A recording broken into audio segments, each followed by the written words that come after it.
ज्याला आपण लैंगिक अपराध म्हणतो तसे देखील आहेत आणि ह्याशिवाय देखील अनेक स्वरूपाचे गुन्हे आहेत जे आज उघड होऊ शकलेले नाहीत.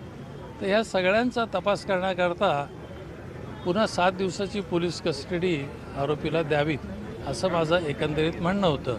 कारण जर 7 दिवसाची पोलीस कस्टडी जर वाढून दिली नाही तर त्याचा विपरीत परिणाम तपासावर होईल.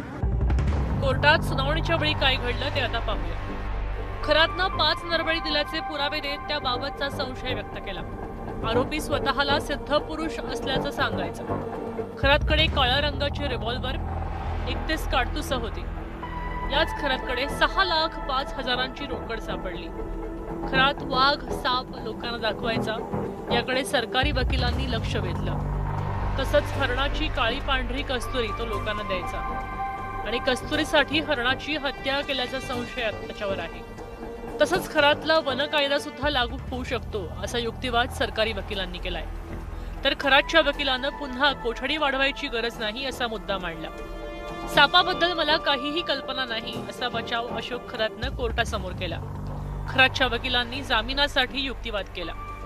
आता या प्रकरणी पेन ड्राईव्हचा कुठेच उल्लेख नाही. अजून कोणतीही कागदपत्र घेण्याचं बाकी नाही असा मुद्दा खरातच्या वकिलांनी मांडला.